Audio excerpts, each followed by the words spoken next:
दुरितानि परासुव यद्भद्रं तन्न आसुव। ओम शांति शांति शांति।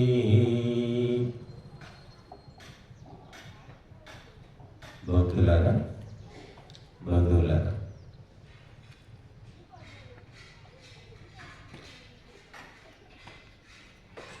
రైలు, బస్సు, విమానం ఏది ఎక్కినా అది ఫస్ట్ క్లాస్ అయినా, సెకండ్ క్లాస్, థర్డ్ క్లాస్ అయినా ఎక్కే ముందు అందరికీ తెలుసు దిగాలని. దిగే ముందు ఎవరు కూడా బాధపడరు, తన గమ్యం వచ్చిందని సంతోషంగా దిగిపోతారు. నాటకం ఆడేటప్పుడు వాళ్ళంతా రంగులు వేసుకున్నారు అని తెలుసు. వారిలో ఎవరికి ఏ సంబంధము లేదని కూడా తెలుసు. కేవలము వారు నటిస్తున్నారు అని మనకు తెలుసు. కాబట్టి మనము నాటకం అయిపోతే బాధపడము. నాటకంలో జరిగే హత్యలకు, పీడలకు, హింసలకు మనం పెద్దగా బాధపడం. ఎందుకంటే ఇది అబద్ధం అని ముందే తెలుసు కాబట్టి. కానీ జీవితం ఇది నిజం అనుకుంటున్నాం. నిజమే, ఇదంతా నిజమే. కానీ నిజంలో అబద్ధం ఉంది. ఈ జీవితంలో మనకు కలిసినటువంటి తల్లి, తండ్రి, బంధువులు, మిత్రులు, స్నేహితులు, రకరకాల సంబంధాలు, ఇవన్నీ నిజమా అబద్ధమా అంటే తాత్కాలికంగా నిజాలు, శాశ్వతంగా అబద్ధాలు. కనుక తాత్కాలిక నిజాలను శాశ్వత సత్యాలుగా నమ్మడం వల్ల మనిషి మోసపోతున్నాడు. యవ్వనం నిజమా, బాల్యం నిజమా, వృద్ధాప్యం నిజమా? ఏది నిజం అంటే శరీరంలో కలిగే అవస్థలు. ప్రతి అవస్థ మన మనస్సులో ఒక ప్రభావాన్ని కలిగిస్తుంది. బాల్యంలో ఆలోచించిన ఆలోచనలు వయసులో ఆలోచించరు. వయసులో ఆలోచించిన ఆలోచనలు ముసలివాడైన తర్వాత పిచ్చిగా అనిపిస్తాయి. ఎందుకు అలా అనిపిస్తాయి? చేసింది ఒకే వ్యక్తి చిన్నప్పుడు కానీ, యవ్వనంలో కానీ, ముసలితనంలో కానీ ఆలోచిస్తున్నది, చేస్తున్నది ఒకే వ్యక్తి. కానీ కాలం గడిచిన కొద్దీ ఇవి తప్పులు, ఒప్పులు అని కొత్తగా అనిపిస్తూ ఉంటాయి.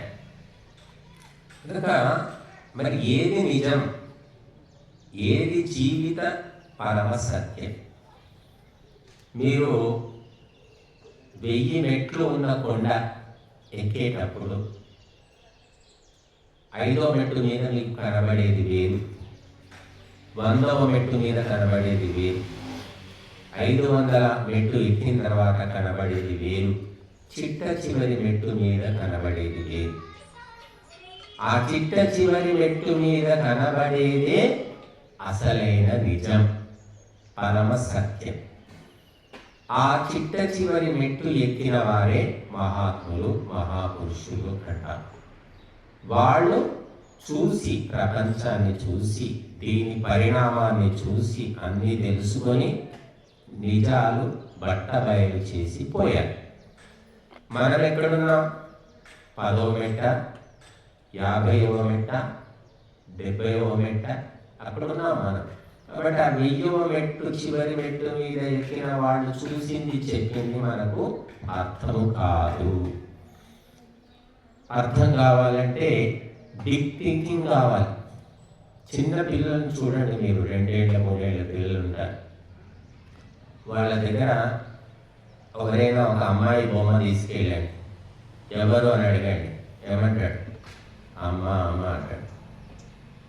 ఎవరైనా పిల్లలు. అదే పిల్లవాడిని 10 ఏళ్ళు వచ్చిన తర్వాత బొమ్మ తీసుకెళ్ళి ఎవరు అంటే ఏమంటాడు? ఒక అమ్మాయి, ఒక స్త్రీ, మహిళ ఏదో చెప్తారు. 20 ఏళ్ళ తర్వాత అదే బొమ్మ అబ్బాయి దగ్గరికి తీసుకెళ్తే ఇక అతను ఏం చెప్తాడు చెప్పలేము. బొమ్మ అదే, కానీ మనిషి కూడా అతనే. కానీ వయస్సు గడిచిన కొద్దీ మార్పులు వస్తున్నాయి. మార్పులను బట్టి ఆలోచనలు ఉంటున్నాయి. ఏ వయస్సుకు ఆ ఆలోచన సరైందే అనుకుంటున్నాడు మనిషి. ఈ వయస్సు, ఈ అవస్థలు అన్నిటినీ దాటినటువంటి బిగ్ థింకింగ్, ఫైనల్ థింకింగ్ తెలియదు మనిషికి అని మహర్షులు చెప్పారు. కనుక మనం కొత్తగా జుట్టు పీక్కొని ఆలోచించి కనిపెట్టేది ఏమీ లేదు. అన్నీ కనిపెట్టారు. సెల్ఫోన్ కనిపెట్టించారు, టీవీ కనిపెట్టారు, విమానం కనిపెట్టారు, అన్నీ మనకి ఎన్నో వస్తువులు కనిపెట్టారు. అలాగా మహర్షులు కూడా స్వర్గము పొందాలంటే ఏం చేయాలి, మోక్షము పొందాలంటే ఏం చేయాలి, ఉత్తమ జన్మలు కావాలంటే ఏమి చేయాలి, ఈ ప్రపంచాన్ని శాసించాలి, చక్రవర్తి కావాలంటే ఏం చేయాలి, ఎలా ఉండాలి, ఎలాంటి ట్రైనింగ్ అవసరం అని చెప్పేశారు వాళ్ళు. ఆ చెప్పినవి తెలుసుకోవడానికి, అర్థం చేసుకోవడానికి మనిషికి ఈనాడు బుద్ధి సరిపోవడం లేదు. కాబట్టి పంట పండించి ఆ పంటను, ఆ కూరగాయలను కోసి తీసుకొచ్చి కడిగి చక్కగా పాకం వండి కలిపి ముద్ద నోట్లో పెడితే నమిలే ఓపిక, మింగే ఓపిక, తెలివి ఈనాడు మనిషికి లేని పరిస్థితి. కాబట్టి మనిషి దిగజారిపోయాడు ఇప్పుడు. కానీ మనుషులు ఏమంటున్నారు? మనకు సైన్స్ ఏం చెబుతుంది, టెక్నాలజీ ఏం చెప్తుంది? మనిషి డెవలప్ అయిపోయాడు, సివిలైజేషన్ చాలా పెరిగిపోయింది, టెక్నాలజీ పెరిగిపోయింది అని చెప్తున్నాం. కావచ్చు అన్నీ పెరిగి ఉన్నాయి, కానీ మనిషి మాత్రం దిగజారిపోయాడు. మనిషి స్థాయి అత్యంత పాతాళం. పాతాళం అంటే ఇంకా లాస్ట్ అన్నమాట స్టేజ్. తల, వితల, అతల, సుతల, మహాతల, రసాతల, పాతాళం, సప్తమ అధోలోకము అక్కడ ఉన్నాడు. మనము అభివృద్ధి అంటే వస్తువులు, యంత్రాలు, పరికరాలు ఇవి పెంపొందించుకోవడమే వాహన. ఇది అభివృద్ధి అనుకుంటున్నాను. అభివృద్ధి లెక్క అదే. కానీ మనిషి, మానవ సంబంధాలు, కుటుంబము ఎలా ఉన్నారు, ఏమిటి అనేది ఎవరు అడగకూడదు, మాట్లాడకూడదు. ఒక అభివృద్ధి చెందిన సమాజంలో, డెవలప్డ్ సొసైటీ, ఒక మహిళ పరిస్థితి ఎలా ఉంది, ఒక బాలుని పరిస్థితి ఎలా ఉంది, మానవ హక్కులు ఎలా ఉన్నాయి, మనుషుల మధ్య సంబంధాలు ఎలా ఉన్నాయి అనేవి మనం చాలామంది సోషియాలజిస్టులు అంటే సామాజికవేత్తలు తీస్తున్నారు, లెక్కలన్నీ పరిశోధిస్తున్నారు, సర్వే చేస్తున్నారు, చెప్తున్నారు. మనిషి ఎన్నో లక్షల ఏళ్ల నుంచి మానవ సమాజం ఉంది, కానీ ఇప్పుడు దిగజారినంత ఎప్పుడూ జరగలేదు అని చెప్తున్నారు. నిన్న ఈనాడు పేపర్లో నేను చదివాను. గంగా మునిగితే మనం మునిగి శుద్ధి చేసుకుంటాం, సబ్బులు వాడతారు, షాంపూలు వాడతారు, బట్టలు తుప్పుతారు, ఎన్నో చేస్తారు గంగా. కానీ గంగా శుద్ధి చేసుకుంటుంది, తనకు తాను క్లీన్ అవుతుంది. దానికి ఒక స్థాయి ఉంది. 100 మంది, 1000 మంది, 1,00,000 మంది, 1,00,00,000 మంది వచ్చి ఆ నదిని కలుషితం చేస్తే గంగా కోలుకోవడానికి, శుద్ధి చేసుకోవడానికి ఎన్నేళ్ళు పడుతుందో తెలియదు. నిన్న పేపర్లో ఇచ్చింది ఏమిటంటే ప్రకృతి స్వయంగా శుద్ధి అవుతుంది ఒకప్పుడు. ఇప్పుడు ప్రకృతి తనను తాను శుద్ధి చేసుకునే ప్రక్రియ వదిలేసింది. దానితో కూడా కావడం లేదు. ప్రకృతి కూడా చేతులు ఎత్తేసిందని నిన్న ఈనాడు పేపర్లో నేను చదివి. ప్రకృతే ఓడిపోయింది, ప్రకృతే వికృతి అయిపోయింది ఇంకా ఎవరు రక్షిస్తారు? ఏ పార్టీ రక్షిస్తుంది? ఏ గవర్నమెంట్ రక్షిస్తుంది? ఏ ప్రధానమంత్రి రక్షిస్తాడు? అంటే మనిషి యొక్క నాగరికత, మనిషి చేసిన పాపాలు, మనిషి చేసిన అభివృద్ధి స్వయం వినాశనం. కాళ్ళ కింద భూమి కదులుతోంది. నిన్నలో మొదలు హైదరాబాద్లో భూకంపం వచ్చింది, పేపర్లో చూసాము అందరం. అవన్నీ సంకేతాలు అంటారు, అంటే సైగలు. అకల్ మందుకో ఇషారా కాఫీ అంట, బుద్ధిమంతుడికి సైగ జాలట. అలాగ ప్రకృతి సంకేతాలు ఇస్తున్నది, కానీ మనిషి గమనించలేండి. సుఖ భోగ విలాసాలలో తేలిపోతున్నారు. ఇదే జీవితం అని మనకు పాఠాలు చెప్తున్నాయి. MBA, MCA, ఇవన్నీ ఎంఎడ్, బిఎడ్, MSc, BSc ఏమేమో చదివేస్తున్నారని. ఇవన్నీ ఎందుకు అంటే కేవలము ధన సంపాదన, అంతకు మించి ఇంకా మరొక లక్ష్యం ఏమీ వాళ్ళకు లేదు. కాబట్టి మనిషి పూర్తిగా దిగజారిపోయి అంతిమ స్థితిలో ఉన్నాడు. కానీ మనకు వేద శాస్త్రాలు ఏం చెప్తున్నాయి? మనుర్భవ జనయా దైవ్యం జనం, మానవుడివి కమ్మో, దివ్య మానవుడిని నిర్మాణము చేయి. ఇది మన యొక్క లక్ష్యం. భగవంతుడు అప్పచెప్పిన పని, హోంవర్క్ ఏమిటి అంటే నువ్వు మనిషివి కామటములు, తర్వాత దివ్య మానవుడిని నిర్మాణం చేయి లేదా పుట్టించు, ఏదైనా కావచ్చు. ముందు మనిషివి కమ్మని వేదం చెప్తుంది. మనుర్భవ, మనుర్భవ గుర్తుపెట్టుకోండి. మనిషివి కమ్ము అదేంటంటే మనిషివి కమ్మంటే మేము మనిషే కదా, మేము కాళ్ళు ఉన్నాయి, చేతులు ఉన్నాయి, 2 కాళ్ళ మీద నడుస్తున్నాం. ఏ జీవికి లేని ప్రత్యేకత నవ్వు మాకుంది, మేము నవ్వుతాం. ఏ జీవి నవ్వలేదు. కొన్ని జీవులు ఏడుస్తాయి అనుకోండి, కానీ నవ్వే సౌకర్యం మనిషికే ఉంది. కానీ మనుషులని మళ్ళీ మనిషి కావడం ఏమిటి అని అనుమానం వస్తుంది. మనిషి అంటే శరీరంతో మనిషి కాదండి, మనస్సుతోటి పరిపూర్ణమైన మనిషి కావాలి. నువ్వు మానసికంగా మనిషిగా ఉన్నావా? శరీరం మనిషిదే, కానీ మనుష్య రూపేణ మృగాశ్చరంతి, మానవ రూపంలో మృగాలు తిరుగుతున్నాయి. నక్కలు, తోడేళ్ళు, చిరుతపుళ్ళు, కొండ చిలువలు, గబ్బిలాలు, సింహాలు, పులులు, ఎలుగుబంట్లు మనిషి రూపంలోనే ఉన్నాయి. అది గుణాన్ని బట్టి, స్వభావాన్ని బట్టి అని చెప్పి ఇవన్నీ పాడు గుణాలన్నీ లోపల ఉన్నాయి. మనిషిని నమ్మే పరిస్థితి లేదు. సరే, మనిషి అంటే బయటి వాళ్ళు, ఇంట్లో వాళ్ళు మనుషులే. కొంత కుటుంబ సభ్యులను నమ్మేటట్టుందా? ఎవరైనా గ్యారంటీ ఇస్తారా? ఎవ్వరు, ఒక తల్లి కూడా ఇవ్వలేదు. నా బిడ్డల గురించి నేను ఇది గ్యారంటీ ఇస్తానని ఇవ్వలేని పరిస్థితుల్లో ఉన్నాం. భర్త గురించి భార్య, భార్య గురించి భర్త కూడా గ్యారంటీ ఎవరో నోటి కొప్పరిస్తే ఏమోనండి నాకు తెలియదు, ఆయన పొద్దున పోతాడు, ఎక్కడ పోతాడు, ఏం తిరుగుతాడో, ఏం చేస్తాడు, మాకైతే తెలియదండి, మాకు అసలు చెప్పని కూడా చెప్పాడు అని చెప్తారు. కాబట్టి మనిషికి ఎంత పరిచయం ఉన్నా కడుపున పుట్టిన తత్వం అనేది తెలుసుకోలేకపోతున్నాం. ఎందుకంటే కఠినం. ఒక కుక్కను అర్థం చేసుకోవచ్చు. ఒక కుక్కను అర్థం చేసుకుంటే 100 కుక్కలు అలాగే ఉంటాయి, అదే స్వభావం, పెద్ద తేడా ఏముండదు. ఒక పిల్లిని అర్థం చేసుకుంటే 1000 పిల్లులు, 1,00,000 పిల్లులు అంతే. కానీ ఒక మనిషిని అర్థం చేసుకుంటే నువ్వు మరొక 100 కాదు, 10 కాదు, మరొక మనిషిని కూడా అర్థం చేసుకోలేవు. అంటే ఏ మనిషికి ఆ మనిషి వేరే, వాడి బుద్ధి వేరు, వాడి అలవాట్లు వేరు, వాడి ఆలోచనలు వేరు, వాడి రూపము వేరు. అన్నదములే కానీ వేరు వేరు, అక్క చెల్లెళ్ళే కానీ వేరు వేరు, తల్లి కూతుళ్ళే కానీ వేరు వేరు, భార్య భర్తలు అంటే అసలు వాళ్ళకి రక్త సంబంధం లేదనుకోండి, కానీ రక్త సంబంధం ఉన్న వాళ్ళు కూడా పూర్తిగా వేరు వేరుగా ఉంటారు. ఇది మనిషిలో ఉన్నటువంటి వైవిధ్యం. ఇంత వైవిధ్యము మన ప్రపంచంలో ఏ జీవిలో కనిపించదు.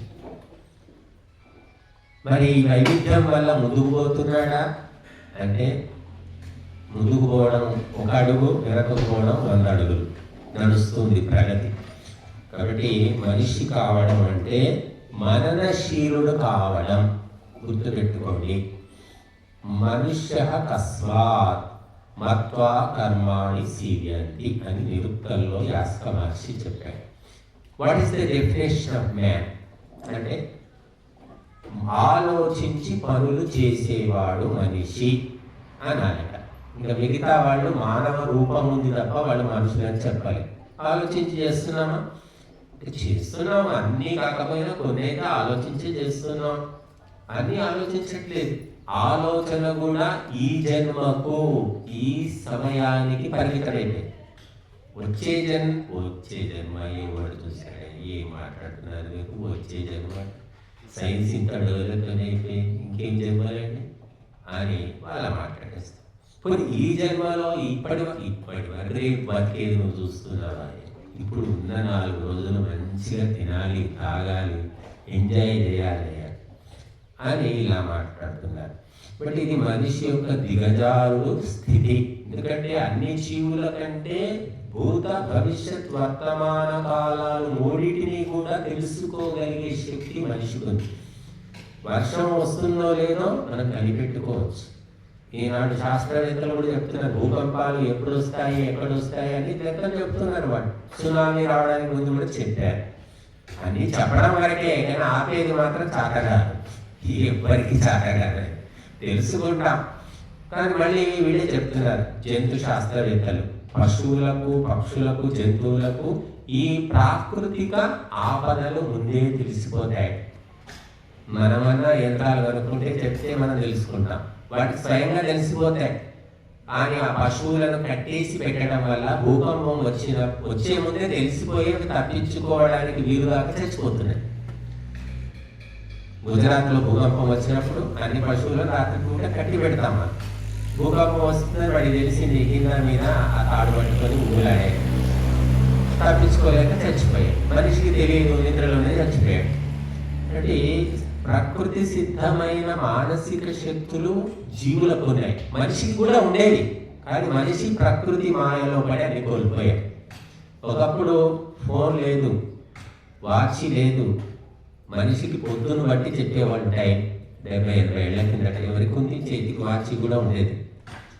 పొద్దున్న బట్టి చెప్పేవాడు, తిథులను బట్టి ఎప్పుడు పండుగ వస్తుంది, ఎన్ని రోజులు, అమావాస్య ఎప్పుడు, మొన్నం ఎప్పుడు అన్నీ చెప్పేవాడు. ప్రతి మనిషికి అప్పట్లో ఉన్నంతలో చావు ఎప్పుడు వస్తుంది, రోగం ఎందుకు వచ్చింది, తనకు తానే వైద్యం చేసుకునేవాడు. ఇలాగా సందుకు 4 డాక్టర్లు లేరప్పుడు. చిన్న చిన్న రోగాలు చాలా మట్టికి స్వయం చికిత్స చేసుకునేవాడు. ఇప్పుడు తుమ్మినా, దగ్గినా, కక్కినా, కదిలినా, మెదిలినా డాక్టర్ డాక్టర్ డాక్టర్. నిన్న మీరంతా చూశారు పేపర్లో, పెద్ద డాక్టరు, పేరున్న డాక్టరు వాహనంలో వస్తున్నాడు, హార్ట్ అటాక్ వచ్చి చచ్చిపోయాడు. డాక్టర్. కాబట్టి డాక్టర్లు ఏదో దేవతలు, వాళ్ళు అతీతులు అనే భ్రమలో మనుషులు బతుకుతున్నారు. కనుక మనిషి యొక్క సహజమైన శక్తులన్నీ కోల్పోయారు. కృత్రిమంగా, యాంత్రికంగా మనిషి బతుకుతున్నాడు. మిగిలినటువంటి జీవులు, మనిషి యొక్క అదుపులో ఉన్న జీవులు కూడా అలాగే తయారయ్యాయి. ఇక మనుష్య సమాజానికి దూరంగా ఉన్న జీవులు సహజంగా ఉన్నాయి కాస్త. ఇప్పుడు కుక్కలు చూడండి, పిల్లులు చూడండి, మనం తినే తిండి వాటికి పెడితే మనకు వచ్చే రోగాలన్నీ వాటికి వస్తున్నాయి. మనలాగానే 2 చావు వస్తున్నాయి. కాబట్టి మనిషిని ఆశ్రయించుకునే వ్యవస్థ మొత్తము భ్రష్టు పెట్టుకుంది. దీన్ని ఎవరు బాగు చేయాలి అంటే చాలా మంది చెప్తారు అవతారం వస్తుందండి, 10 అవతారాలు వచ్చాయి, ఇంకా వస్తాయి, ఉద్ధరిస్తాడు, దేవుడే పుడతాడు అంటారు హిందువులు. క్రైస్తవులు మహమ్మదీయులు అయితే దేవుడు పుట్టాడని చెప్తారు. అవతారాలు వస్తాయి, ఉద్ధరిస్తాయని చెప్తూ ఉంటారు. కనుక ఇది చేసినంత ఎవరు? మనిషి చేసింది. ఇదంతా అందరికీ తెలిసిందే, రహస్యం ఏమీ లేదు. కానీ మనిషి చేసిన పాడు పనులకు దేవుడు వచ్చి ఎందుకు బాగు చేస్తాడు? ఇంకా భగవంతుడు ఎలా బాగు చేసుకోవాలో ఆ జ్ఞానాన్ని వేద రూపంలో మనకి ఇచ్చాడు. ఇచ్చిన తర్వాత భగవంతుడు ఈ చెత్తంతా శుద్ధి చేయడానికి పుడతాడు అనేది ఒక భ్రమ. భగవంతుడు పుట్టాడు, మనిషి చేసిన తప్పులు మనిషే దిద్దుకోవాలి, ఫలితం మనిషే అనుభవించాలి. అనుభవిస్తున్నారు కూడా మనుషులు. అంతుపట్టని విచిత్రమైన కొత్త రోగాలతో చచ్చిపోతున్నారు. టపీ మరి డ్యాన్స్ చేసి చచ్చిపోతున్నాడు, ఒకడు తింటూ చచ్చిపోతున్నాడు, నడుచుకుంటూ చచ్చిపోతున్నారు. ఈ వయసు ఆ వయసు అనే తేడా లేదు. ఒకప్పుడు 90 ఏళ్ళు 50 ఏళ్ళు 70 ఏళ్ళు అయిన తర్వాత చనిపోతారని అనుకునేవాడు. ఇప్పుడు ఎవరు ఎప్పుడు చచ్చిపోతారో తెలియదు. బట్ ఈ మొత్తము ఈ ప్రకృతి భ్రష్టు పట్టిపోయింది. దీన్ని శుద్ధి చేయడానికి భగవంతుడు ఇచ్చాడు మనకు. యజ్ఞం అనే ఒక గొప్ప యంత్రాన్ని, ఆయుధాన్ని మనకి ఇచ్చాడు. మనకి ఏమి చేయాల్సిన పని లేదమ్మా. పంచభూతాలను శుద్ధి చేయాలంటే యజ్ఞం ఒక్కటే మార్గము. అటువంటి బ్రహ్మాస్త్రము ఈ భారతదేశంలో మన దగ్గర ఉంది అని తెలిసిన వాళ్ళెందరూ, తెలిసి దాన్ని వాడుకుంటున్న వాళ్ళెందరూ అంటే 0.00001 అని చెప్పుకోవచ్చు. కాబట్టి భగవంతుడు సుఖము దుఃఖము, లాభము నష్టము, రోగము మరణము అన్నిటినీ తెలుసుకొని ముందే జాగ్రత్త పడడానికి మనకి యజ్ఞం అనే గొప్ప యంత్రాన్ని ఇచ్చాడు. దీని ద్వారా మనము ఈ ప్రకృతిని శుద్ధి చేయవచ్చు, పరమాణువులను శుద్ధి చేయవచ్చు, మనిషి మనస్సును కూడా శుద్ధి చేయవచ్చు. ఇన్ని రకాలుగా కల్పవృక్షంలాగా యజ్ఞం అనేది మనకున్నది. కాబట్టి ఈ యజ్ఞ పరంపర భారతదేశంలో మిగిలింది. అన్ని దేశాల్లో ఒకప్పుడు ఉండేది సృష్టి ఆదిలో. తర్వాత పతనమై క్రమక్రమంగా కేవలము భారతదేశము అంటే, ఒకప్పుడు భారతదేశం అంటే కాంబోడియా, ఆఫ్ఘనిస్తాన్, బర్మా ఇలా అన్ని దేశాలు భారతదేశంలో భాగమే. అక్కడ కూడా యజ్ఞయాగ పరంపర ఉండేది. అవి ఎప్పుడైతే విదేశీ ఆక్రాంతమైపోయాయో ఇప్పుడు భారతదేశం అంటే ఒక పరిమితమైన భావన. ఇందులో కూడా ఎవరో కొంతమందికి మాత్రమే పరిమితమైపోయి కులాలు, మతాలు, ప్రాంతాలు, వర్గాలు ఇలాగా హిందూ సమాజం చిన్న భిన్నమైపోయి కొంతమంది చేస్తున్నారు. ఆ కొంతమందిలో ఎంతమంది సాత్వికంగా వైదికంగా చేస్తున్నారో ఎవరికి తెలియదు.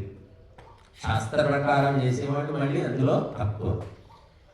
కాబట్టి ఈ యజ్ఞము ద్వారా ప్రకృతి శుద్ధి జరుగుతుంది. యజ్ఞం అంటే త్యాగము. 3 పూటలు తినడానికి మనిషికి ఓపిక ఉంది, కానీ ఆ తినడానికి అవసరమైన వంట చేసుకోవడానికి కూడా ఓపిక ఉంది. అది కూడా కొంతమందికి అనుకోండి. కానీ యజ్ఞము చేయడానికి ఓపిక లేదు, కూర్చోవడానికి ఓపిక లేదు, మంత్రాలు చదవడానికి నోరు తిరగదు. ఇలాగా రకరకాల సమస్యలు మనిషి సృష్టించుకున్నాడు. ఇవన్నీ పరిష్కరించి దాటవలసింది కూడా మనిషి. పని చేత కాని వాడు పనిముట్లను తప్పుపడతాడు అని చెప్తారు. అలాగా మనిషి పని దొంగగా మారి యజ్ఞం అనే ప్రక్రియను పక్కన పెట్టేశాడు. మిగిలినవన్నీ జరుగుతున్నాయి మానవ సమాజంలో, ప్రపంచమంతటా అన్ని వ్యవహారాలు జరుగుతున్నాయి. కానీ యజ్ఞం అనే ఒక్కటి మాత్రమే పక్కన పెట్టేశారు. ఒక్కటి లేనందుకు ఏమైంది అంటే, ప్రాణము లేని శవం. చాలా అందంగా ఉంది శవం, చాలా బలంగా ఉన్నది శవం, చాలా కాంతితో వెలిగిపోతుంది శవం, ఎన్నో అలంకారాలు ఉన్నాయి శవం మీద, పట్టుబట్టలు కట్టిన శవం, కానీ అది కదలదు మెదలదు, ప్రగతి లేదు. అది ఈనాటి మానవ సమాజం. అంటే అన్నీ ఉన్నాయి, కానీ స్వర్గము మోక్షము గురించిన అవగాహన లేదు. వాటిని పొందడానికి అవసరమైన పనులు చేసేది లేదు. కేవలం సమస్త జీవకోటిలో మనిషి ఒక జీవి బతుకుతున్నాడు అంతే. కుక్క బతుకుతుంది, పిల్లి బతుకుతుంది, పంది బతుకుతుంది, మనిషి కూడా బతుకుతున్నాడు. సోషల్ యానిమల్ అని చెప్తున్నారు. అంటే మనిషి అంటే సామాజిక ప్రాణి. ఇది కూడా ఒక ప్రాణి, ఒక జంతువు. కనుక మనం యజ్ఞము ద్వారా మానవత్వాన్ని పెంపొందించుకుంటూ చిట్ట చివరికి దైవత్వాన్ని కూడా పొందవచ్చు. ఇది ఈ పరంపర మన అసలైనటువంటి పరంపర. కాబట్టి మనకు యజ్ఞము ద్వారా ఆయు ప్రాణం ప్రజాం పశుం కీర్తిం ద్రవిణం బ్రహ్మవర్చసం. ఇన్ని సంపదలు లభిస్తాయని భగవంతుడు వేదం ద్వారా తెలియజేస్తున్నాడు. కనుక ఇవన్నీ కోల్పోయి ఈనాడు మనిషి త్యాగము, యజ్ఞం అంటే త్యాగము, దానము, సమర్పణం, ఈ భావన లేకపోవడం వల్ల మనిషి ఒక రోగి, మానసిక రోగి, చివరికి ఉన్మాదిగా మారిపోయాడు. భారతదేశం అయితే కులాల కురుక్షేత్రం అయిపోయింది నాడు. పొద్దున మీరంతా పేపర్ చూసారో లేదో, అలహాబాద్ హైకోర్టు తీర్పు ఇచ్చింది. ఏమిటి అంటే, మతము మారినప్పటికీ కులము మారదు, నువ్వు చచ్చే వరకు ఆ కులముతో నువ్వు ఉండాల్సిందే, ఆ కులముతో నిన్ను గుర్తించాల్సిందే, ఇది తప్పనిసరి అని అలహాబాద్ హైకోర్టు చెప్పింది. కానీ సుప్రీంకోర్టు మళ్ళీ ఏం చెప్తుందో మనకు తెలియదు. కానీ ఇలాంటి దేశంలో మనం ఉన్నాం.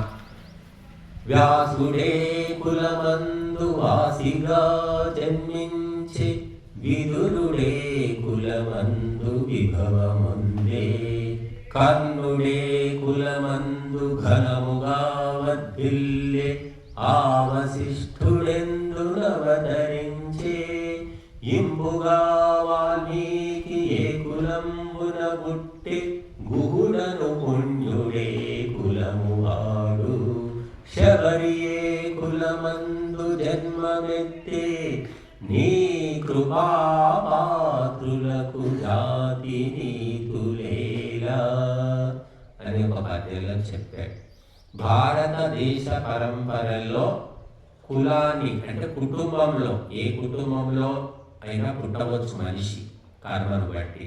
ఆ పుట్టిన వ్యక్తి స్వభావాన్ని, గుణాన్ని, కర్మలను బట్టి అతన్ని గుర్తించారు భారతదేశంలో. కానీ ఈనాడు ఉన్న ఈ నకిలీ వ్యవస్థ కేవలము పుట్టిన కుటుంబములోని కులం ఆధారంగానే గుర్తిస్తాము అని స్పష్టంగా చెప్తుంది.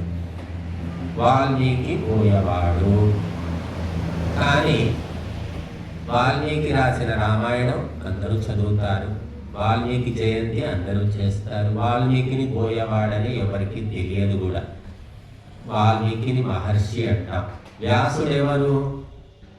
మత్స్యగంధి, యోజనగంధి, సత్యవతి యొక్క పుత్రుడు. సత్యవతి అంటే ఆమె ఒక బేస్త, అంటే చేపలు పట్టేవాడి కూతురు. మరి వ్యాసుడిని మనము ఆషాఢ పూర్ణిమ రోజు వ్యాస పూర్ణిమ అని చేస్తున్నారు. మరి గతంలో భారతదేశ చరిత్రలో గొప్పతనాన్ని గుర్తించారు తప్ప దానికి కులాన్ని కానీ, అధికారాన్ని కానీ, ధనాన్ని కానీ కారణంగా గుర్తించలేదు. అటువంటి మహోన్నతమైన పరంపర పోయి పనికి మారినటువంటి ఒక వ్యవస్థ ఈనాడు హిందువుల వినాశనానికి ఏర్పడింది. దీన్ని అందరూ సపోర్ట్ చేస్తున్నారు. రాజకీయం కోసము, ఓట్ల కోసము, పదవుల కోసం భ్రష్టు పట్టిన వ్యవస్థ. కనుక మన పరంపరలో ఎవరైనా సరే సత్యము పలికేవాడు బ్రాహ్మణుడు, ధర్మాన్ని రక్షించేవాడు క్షత్రియుడు, ప్రజలకు సరసమైన ధరలలో నాణ్యమైన వస్తువులు సరఫరా చేసేవాడు వైశ్యుడు, అహంకారము లేకుండా సేవ చేసేవాడు శూద్రుడు అని చెప్పారు. దానికి కుటుంబము కానీ, పుట్టుక కానీ కారణము కాదు. అందుకే ఏరుల పుట్టుక, వీరుల పుట్టుక, ఋషుల పుట్టుక విచారించకూడదు అన్నారు. గంగ ఎక్కడ పుట్టిందో గంగలో పోయి స్నానం చేసి చాలా మందికి తెలియదు. గోదావరి పుష్కరాలు వస్తే గోదావరిలో మునుగుతారు లక్షలు, కోట్ల మంది. కానీ గోదావరి ఎక్కడ పుట్టిందో, పుట్టినప్పుడు అది ఎలా ఉందో చాలా మందికి తెలియదు. త్రయంబకేశ్వరం మహారాష్ట్రలో గోదావరి పుట్టిన స్థలం. ఎవరు పోయి చూసారు? ఎవరికి అవసరం. అక్కడ నీళ్లు చాలా చిన్న ధారగా ఉంటాయి. అక్కడ పోయి వందల మంది మునిగేటట్టు ఏమి ఉండదు. కానీ అది ప్రయాణిస్తున్న కొద్దీ విస్తారం అవుతుంది నది. మనిషి కూడా అంతే. పుట్టినప్పుడు అందరూ రక్త మాంసాలతోటే పుడతారు. అందరి పుట్టుక ఒకే రకంగా ఉంటుంది, స్పెషల్గా ఏమి ఉండదు. కానీ పెరిగిన కొద్దీ వాళ్ళ ఆలోచనలు, వాళ్ళ గుణాలు, వాళ్ళ కర్మలు, అలవాట్లను బట్టి మనిషి తయారవుతాడు. ఒక తల్లికి నలుగురు పుడితే నలుగురు బ్రాహ్మణులు కావాలని లేదు, నలుగురు క్షత్రియులు కావాలని లేదు.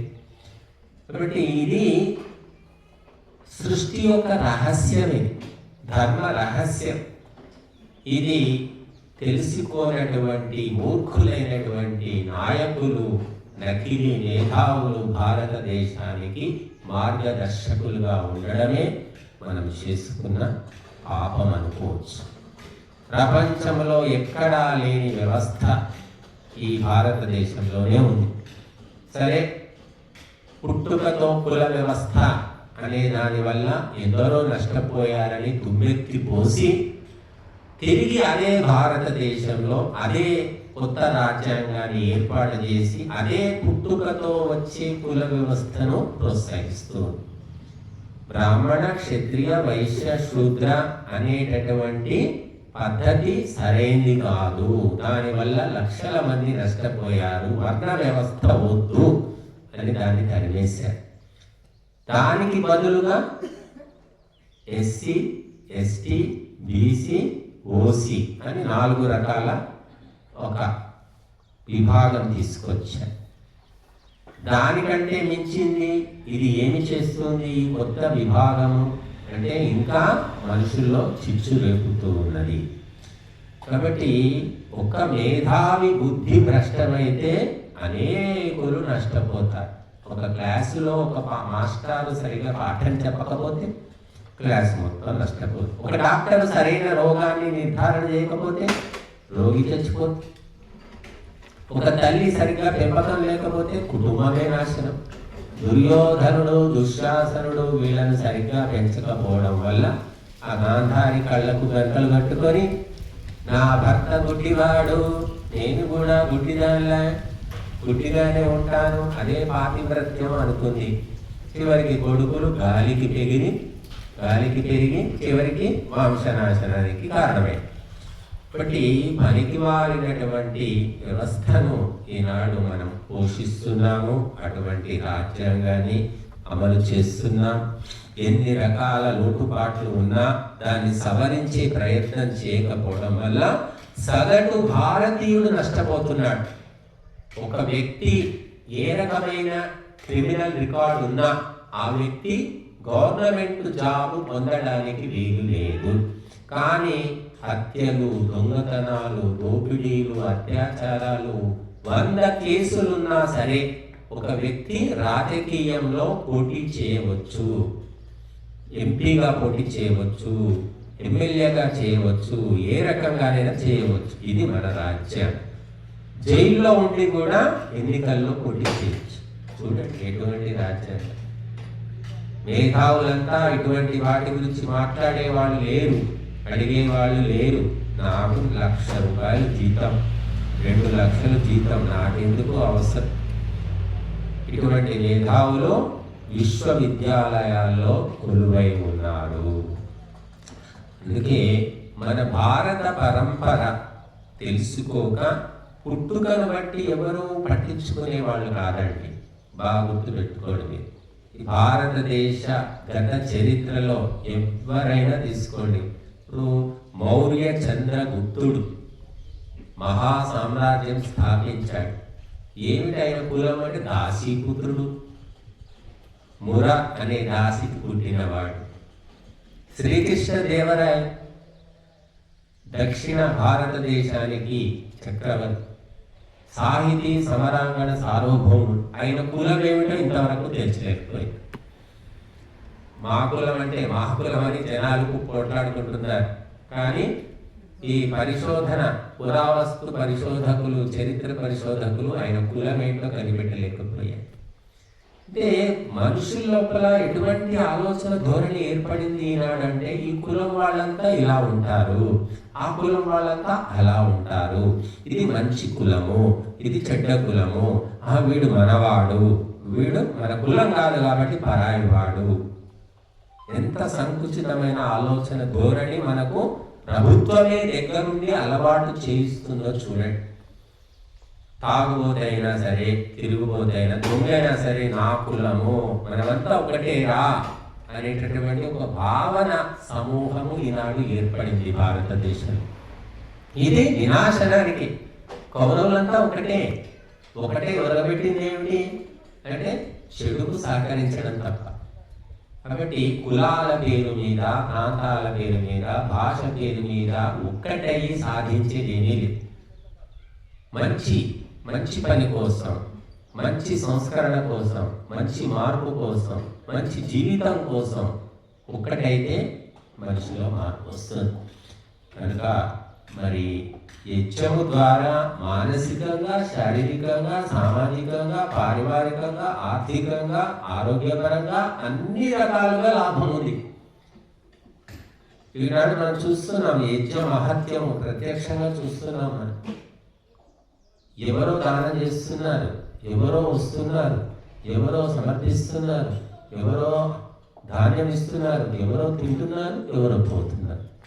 ఎక్కడ మనకు ఇది కనెక్షన్ ఎక్కడ కనిపించడం లేదు. ఎందుకు జరుగుతుంది, ఎలా జరుగుతుంది మనకు తెలియని వాళ్ళు వస్తున్నారు, పాల్గొంటున్నారు, తెలియని వాళ్ళు ఇస్తున్నారు. ఇప్పుడే అమ్మగారు ఎవరు చేయలే. కాబట్టి యజ్ఞం అంటే పరోక్షంగా మనకు తెలియకుండా మొత్తము అన్ని పనులు చక్కబెట్టేది అన్నమాట. మనిషి తన చేతులు కాళ్ళతో ఆలోచించి చేసుకునేది మానవ వ్యవస్థ. ఈ దైవీ వ్యవస్థ ఏమిటి అంటే దేవతలు అదృశ్య రూపం లోపల యజ్ఞానికి ఆటంకము రాకుండా, విఘ్నాలు రాకుండా దాన్ని కాపాడుతారు, ముందుకు తీసుకెళ్తారని శాస్త్రాలు చెప్తున్నాయి. నువ్వు చేసి చూడు, తెలుస్తుంది. నదిలో దిగకుండా లోతును ఊహించలేము, ఈత నేర్చుకోలేము, నీళ్ళలో దిగాల్సిందే. యజ్ఞం అనేది భగవంతుని యొక్క దివ్యమైన మహిమ వ్యవస్థ.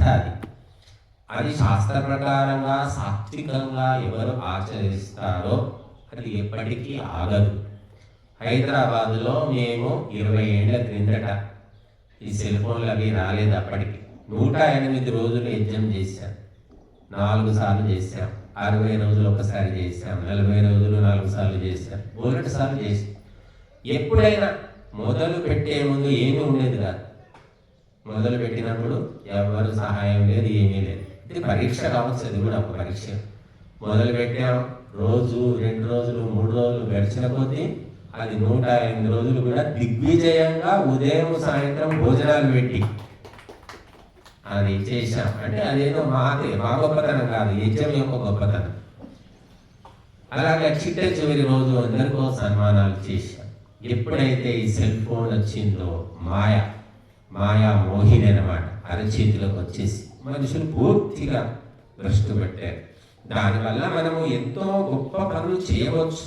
ఆ నెట్వర్క్ను వాడుకొని మానవ సమాజాన్ని ఉద్ధరించవచ్చు.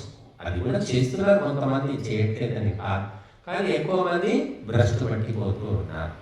కాబట్టి యజ్ఞము ద్వారా ఈ ప్రపంచాన్ని నువ్వు కంట్రోల్ చెయ్యి అంటున్నాడు భగవంతుడు. నువ్వు కూడా యజ్ఞం ద్వారా కంట్రోల్ చేసుకోగలుగుతావు. ఈ ప్రపంచంలోని సమస్త శక్తులను, వర్షాన్ని యజ్ఞం ద్వారా కంట్రోల్ చేయవచ్చు, భూకంపాలను యజ్ఞం ద్వారా కంట్రోల్ చేయవచ్చు, సంతానం కలగాలంటే కూడా యజ్ఞం ద్వారా, దివ్యమైనటువంటి ఎన్నో శక్తులు యజ్ఞం ద్వారా లభిస్తాయి. ఎందుకంటే త్యాగం. తన పొట్టకు తాను తినేవాళ్ళు ప్రపంచంలో అన్ని జంతువులు అదే పని చేస్తున్నాయి. ఒక మనిషి అనుకుంటే ఆ పని చేయకుండా ఉండగలుగుతాడు, తను తినకుండా ఇతరులకు ఇవ్వగలుగుతాడు. అది ఒకటి మనిషి చేయగలుగుతాడు. ఒక పశువు చేయలేదు. పశువు తను తినే గడ్డిని తీసుకెళ్ళి వేరే పశువుకి ఇచ్చినట్టు మనం ఎప్పుడు చూసారా? పశువులు పెంచేవాడు ఎవరు చూడలేదు. మనం దానికి వేసిన గడ్డి అదే తింటుంది. పక్క పశువు గడ్డి వేయకపోతే చూస్తుంది తప్ప తీసుకెళ్ళి గడ్డి ఇవ్వదు. అవునా? ఒక కాకుల లోపలే లక్షణం ఉందంట. కాకి ఏదైనా దొరికితే కావు కావని అందరినీ పిలిచి కాకుల్లాగా పంచుకొని కుక్కలాగా కొట్లాడకండి అని చెప్తుంటారు. అదొకటి విశేష లక్షణం కాకిలో ఉంది, కుక్కలో లేదు మళ్ళీ కూడా. కానీ మనిషి ఆలోచిస్తే, అనుకుంటే 3 పూటలు తిండి మానేసి ఇతరులకు ఇవ్వగలుగుతాడు. 3 రోజులు మార్చుకొని కూడా ఇతరులకు ఇవ్వగలుగుతాడు. అది సంకల్ప శక్తి అంటారు. దానము చెయ్యాలనే బుద్ధి ఉంది కర్ణుడికి, కాబట్టి చచ్చే ముందు కూడా దానం చేసిపోయాడు. దానము చేయొద్దు, ఇవ్వకూడదనే బుద్ధి ఉన్న వ్యక్తి ఏం చేస్తాడు? ఎన్ని ఉన్నా కూడా ఇవ్వలేడు. కాబట్టి ఇది మన దేశము దాన పరంపర, ఇది యజ్ఞ పరంపర, త్యాగ పరంపర. అందుకే ప్రపంచ దేశాల చరిత్ర అంతా ఒకెత్తు, భారతదేశ చరిత్ర ఒకెత్తు. ఇప్పటికీ సరే ఎంతో పతనమైపోయాం, అయినా ఆ లక్షణాలు ఉంటాయి కొన్ని.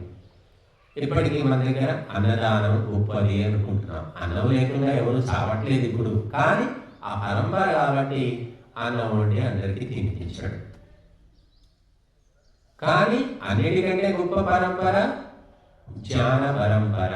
సదుపదేశం చెయ్యి, 100 మంది బాగుపడతారు. గురువులు ఉండేవాళ్ళు మన దేశంలో, మహర్షులు ఉండేవాళ్ళు. వాళ్ళు నిరంతరము ధర్మోపదేశం చేస్తూ ఉండేవాళ్ళు.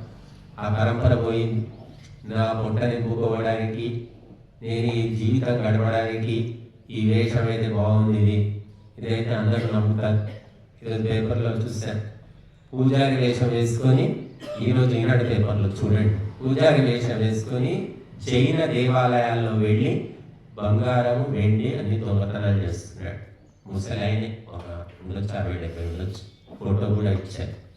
ఎందుకంటే చాలా సేఫ్టీ ఇది. ఈ వేషం వేసుకుంటే అందరూ మొక్కుతారు కదా. అంటే కాషాయము రంగుకు అంత విలువ ఈనాటికి కూడా ఉంది. వాడిని బట్టి రాలే ఆ విలువ. పూర్వము మహర్షుల యొక్క పరంపరను బట్టి వచ్చిన విలువను వాడుకొని దాన్ని చెడగొడుతున్నాడు వాడు. అట్లా బోలెడు మంది దొంగ స్వామీజీలు, దొంగ బాబా. మనిషికి అంత తెలివి లేదు. సామాన్యుడికి ఏం తెలివి ఉంటుంది? మంచి చెడులు నిర్ణయించే తెలివి ఎక్కడ ఉంటుంది వాడు? స్వామీజీ కాషాయం, మా ఊళ్ళో మా గురువు గారు కాషాయం వేసుకుంటారు, ఆయన చాలా మంచి వ్యక్తి కాబట్టి అందరూ అంతే అనుకుంటారు. మా ఆయన మంచోడు కాబట్టి ఆయన శ్రీరామచంద్రుడు, ఊరంతా అంతే అలాగే అనుకుంటుంది. ఇల్లా ఆమెకేం తెలుసు? అలాగా సీతమ్మ కూడా అంతే. పాపం సీతమ్మకి ఏం తెలుసు? వశిష్ఠుడు తెలుసు, విశ్వామిత్రుడు తెలుసు, రావణాసురుడు తెలుసా సీతమ్మకు? వాడేం చేశాడు? కాషాయం వేసుకొని సాధువు వేషంలో వచ్చాడు. భగవతి భిక్షాంది, అయ్యో పాపం సాధువు వచ్చాడు అనుకుంది. చూశారు, అప్పుడే మాయా వేషాలు వేసుకునే దొంగ సాధువులు అప్పుడే ఉన్నారు, ఇప్పుడే సందుకొకరు ఉన్నారు. కాబట్టి మనము ఇవన్నీ తెలుసుకొని, సత్యాన్ని తెలుసుకొని, సత్యం వైపుగానే మన అడుగులను వేయాలి. సత్యం ఒక్కటే రక్షిస్తుంది. 100 అబద్ధాలు, 1000 అబద్ధాలైనా సరే ఒక సత్యానికి సమానం కావని చెప్పారు. కాబట్టి ఆ సత్య స్వరూపము, ఆ సత్య పీఠమే యజ్ఞకుండం. ఇది అక్షయ పాత్ర. పాండవుల దగ్గర అక్షయ పాత్ర ఉండేదని అందరూ విన్నారు. ఏమిటి అక్షయ పాత్ర అంటే యజ్ఞమే. పాండవులు ప్రతిరోజు ఆ వనవాసంలో ఉదయం సాయంత్రం అగ్నిహోత్రం చేసుకునేవాళ్ళు అని భారతంలో. అదే అక్షయ పాత్ర. అది ఉన్నంత వరకు, ఆ అగ్ని వెలిగినంత వరకు అన్నానికి లోటు ఉండదు, ఆయువుకు లోటు ఉండదు, ఆరోగ్యానికి లోటు ఉండదు. అందుకే వాళ్ళు అరణ్యంలో కూడా మహారాజులాగా బతికారు. ఆ అగ్ని ఎప్పుడు ఆరిపోయిందో అప్పుడు శవాల దిబ్బలు, శవాల కాలే శ్మశానంలాగా ప్రపంచం మారిపోయింది. హింస, ద్వేషము, పగ, ప్రతీకారము, రకరకాలైనటువంటి క్రూరత్వాలు మనం చూస్తున్నాం. ఎన్ని పోలీస్ స్టేషన్లు కావాలి, ఎన్ని కోర్టులు కావాలి, ఎంతమంది పోలీసులు కావాలి, ఎన్ని తుపాకులు కావాలి? ఎలా ఆపేస్తారు చెప్పండి? నిన్న చూసాం మనం అమెరికాలోను, తుపాకీతో 10 మందిని కాల్చిపారేశాడు. సంబంధం ఏమీ లేదు. సరే వాడు ఏదో మోసం చేశాడు, ఏదో ద్రోహం చేశాడు అంటే చంపితే అర్థం ఉంది. అలా వాడికి పైత్యం ప్రకోపించింది, చంపి పారేస్తారు అమెరికా లాంటి దేశాలు. వాడికి వాళ్ళకేం సంబంధం ఉండదు. దాన్ని డెవలప్మెంట్ అంటున్నాం మనం. అమెరికా డెవలప్డ్ సొసైటీ, అగ్రరాజ్యం ప్రపంచంలోకి వెళ్ళా. ఇంకా మన దేశం 3వ రాజ్యం, 3rd class country. First America, second China, తర్వాత భారతదేశం, ఇంకా 3rd క్లాస్ కంట్రీ. మనది ఇక్కడ మన సంస్కృతి, సంప్రదాయము, ఆచారము కాపాడుకుంటే, ఆచరించుకుంటే మనమే ప్రపంచంలో గొప్ప. ఈ ఆచార సంప్రదాయాలను ప్రపంచమంతా మనం పరిచయం చేస్తే ప్రపంచంలో ఉన్నటువంటి వికారాలు అన్నీ కూడా నష్టమైపోతాయి. మనుషులందరూ సుఖశాంతులతో ఉంటారు. కానీ ఆలోచన అందించే వాళ్ళు లేరు. ఈనాడు మన వాళ్ళు పొట్టకూలి కోసం విదేశాలకు వెళుతున్నారు. కానీ మన సంస్కృతిలోని గొప్పతనాన్ని విదేశాలకు చెప్పే నిజమైన ప్రచారకులైతే, ధర్మ ప్రచారకులైతే మారిపోతుంది. భారతదేశంలో బౌద్ధ మతం పుట్టింది, బుద్ధుడు పుట్టాడు. కానీ బౌద్ధ మతము ఆసియా మొత్తం వ్యాపించింది. ఎందుకంటే బుద్ధుని బోధనలు స్వీకరించి కుటుంబాన్ని వదిలేసి, వివాహం వదిలేసి ఎంతో మంది వందల వేల మైళ్ళు పర్యటన చేసి బౌద్ధ మతాన్ని ప్రచారం చేశారు. చైనాలో, జపాన్లో, మళ్ళీ కాంబోడియా, ఎన్నో దేశాలు, అన్ని బౌద్ధ దేశాలు. ఎందుకే అంటే వాళ్ళంతా మా భారతీయులే వచ్చి మాకు చెప్పారని వాళ్ళ చరిత్రలో రాసి పెట్టుకున్నారు. మనం ఇప్పుడు పోతున్నాం, ధర్మ ప్రచారం చేసేవాడు ఈ దేశంలోనే చేసే దిక్కులేదు. ధర్మము పేరుతో ఆడంబరం చేసేవాళ్ళు ఉన్నారు. కానీ ధర్మాన్ని ఉపదేశించి జీవితాలను మార్చేవాళ్ళు గురువులు ఈనాడు లేరు. అందుకే మన దగ్గరే లేనప్పుడు ఇక విదేశాలకు పోయి ఏం చెప్తాం మనం? కాబట్టి ధర్మ గురువులు తయారు కావాలి, ధర్మోపదేశకులు తయారు కావాలి. గోవు గొప్పది, గోవు కంటే మించిన జీవి లేదు అని సామాన్య భారతీయుడికి తెలుసు. ఏ రకంగా గొప్పదో తెలియదు, కానీ గొప్పది. యజ్ఞం గొప్పది అందరూ తెలుసు, ఏ రకంగానే తెలియదు. ఆ ఏ రకంగా అనేది చెప్పేవాడే గురువు. అటువంటి గురువులు మనకు లేరు. మనకు ఈరోజు ఇందూరు నుంచి రవికిరణ్ వచ్చారు, ఎండి, పంచగవ్యాలో ఎండి చేశాడు. ఆయన చూస్తే చాలా సామాన్యంగా ఉన్నాడు. ఒక విలక్షణమైన సబ్జెక్ట్, ఆవు వల్ల వచ్చే ఉత్పత్తులను మనము మానవ సమాజంలో ఆయురారోగ్యాల కోసం ఎలా వాడుకోవాలనేది అదొక సైన్స్. అది నేర్చుకున్నాడు ఆయన. మరి ఆవు తిరుగుతూనే ఉంది, దాన్ని పట్టించుకున్న వాళ్ళు, దాని విలువ తెలుసుకున్న వాళ్ళు ఎంతమంది? మొక్కేవాళ్ళు ఉన్నారు, విలువ తెలిసి వాళ్ళు మొక్కడం లేదు. ఇది గొప్పదని మొక్కుతున్నారు, వాడుకొని మొక్కడం లేదు. కాబట్టి అన్నీ అంగట్లో అన్నీ ఉన్నాయి, అల్లు నోట్లో చేను ఉంది అన్నట్లు అన్నీ ఉన్నాయి. గంగా నది పారుతూనే ఉంది, గోమాత తిరుగుతూనే ఉంది, యజ్ఞకుండ మండుతూనే ఉంది, గాయత్రి మంత్రం పలుకుతూనే ఉన్నాం. దేని యొక్క గొప్పతనము, దాని వల్ల కలిగే లాభము, ఉపకారం ఏమిటో భారతీయులకు తెలియదు. తెలియని పరిస్థితిలో ఉన్నాం. కాకపోతే వాడుతున్నాం వాడినంత వరకు. కానీ తెలుసుకొని వాడుకుంటే ఎక్కువ లాభం జరుగుతుంది. అందుకోసమే మన దేశంలో ఋషి పరంపర, గురు పరంపర అనేది ఉండేది. ఎప్పుడైతే ఇంగ్లీషు చదువులు వచ్చాయో టీచర్లు, లెక్చరర్లు, రీడర్లు ఉన్నారు తప్ప గురువులు, ఆచార్యులు, అధ్యాపకులు, మహర్షులు లేరు. అందుకే యూనివర్సిటీలలో, కాలేజీల్లో చాలా భయంకరమైనటువంటి పరిస్థితులు మనం చూస్తూ ఉన్నాం. అధ్యాపకుడు, ఒక విద్యార్థి మధ్య ఎటువంటి సంబంధం ఉండాలి అంటే, ఇప్పుడు టీచర్లకు ఏమో ఒక యూనియన్ ఉంటుంది, స్టూడెంట్స్కు ఒక యూనియన్ ఉంటుంది. వాడు వీడు కొట్టుకు చావడానికి అన్నమాట. అటువంటి వ్యవస్థలో మనం ఉన్నాము. ఏ యూనియన్ లేని రైతులకే అనుకుంటారు. రైతులకు యూనియన్ ఉందా? ఏమా ఉందామా? ఇక్కడ ఉందా? ఉందా? రైతులకు కేవలం రైతులు, కులంతో సంబంధం లేకుండా. అది కులానికి సంబంధించి. రైతు అంటే ఏ కులంలో ఉన్నా రైతులందరికీ కలిసి ఒక యూనియన్, సంఘం ఉందా? మోతాళ్ళు ఉందా? అది కాదు. ఇప్పుడు కవులు అంటే ఏ కులంలో పుట్టినా వాళ్ళంతా కవులు, ఒకటి సంఘం. ఇట్లా రైతులకు ఉన్నట్టు లేదు. కానీ ఉత్తర భారతంలో బాగా ఉన్నట్టు. కాబట్టి మనము మన గురు పరంపరను తెలుసుకోనంత వరకు, దానిని అనుసరించినంత వరకు మనకు సుఖశాంతులు మనకే కాదు, ప్రపంచానికే ఉండవు. ఈనాడు ప్రపంచంలో ఎన్నో యుద్ధాలు జరుగుతున్నాయి, రోగాలు ఉన్నాయి, సంక్షోభాలు ఉన్నాయి, మరి దరిద్రాలు ఉన్నాయి, ఎన్నో సమస్యలు ఉన్నాయి. అన్నిటికీ మూలం ఏమిటంటే మనుష్యుల మధ్య సామరస్యము, ఐకమత్యం లేకపోవడమే. అది స్థాపన జరగాలంటే గురువులు బయలుదేరాలి. భారతదేశము గురువులను ఎగుమతి చేయాలి, గురువులను సరఫరా చేయాలి. ఎక్కడ చేస్తాం మనం?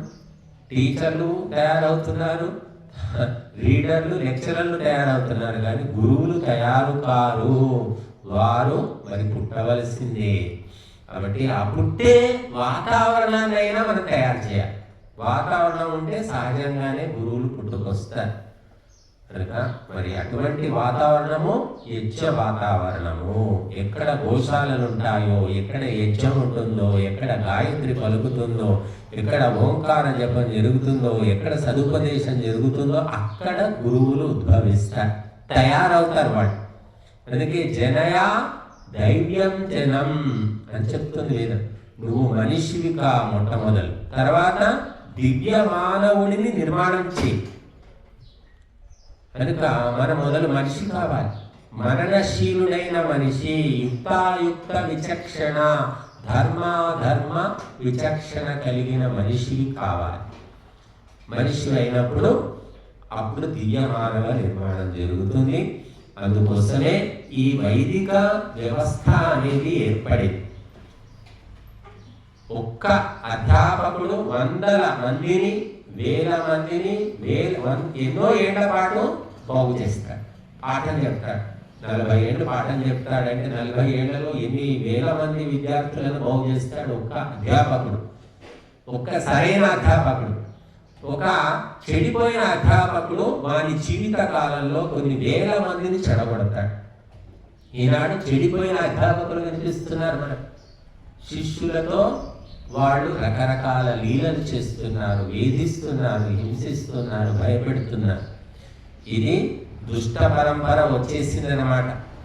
దీన్ని భస్మం చేసి మళ్ళీ వైదిక పరంపరను నిలబెట్టాలి అనే ప్రయత్నం జరగాలి.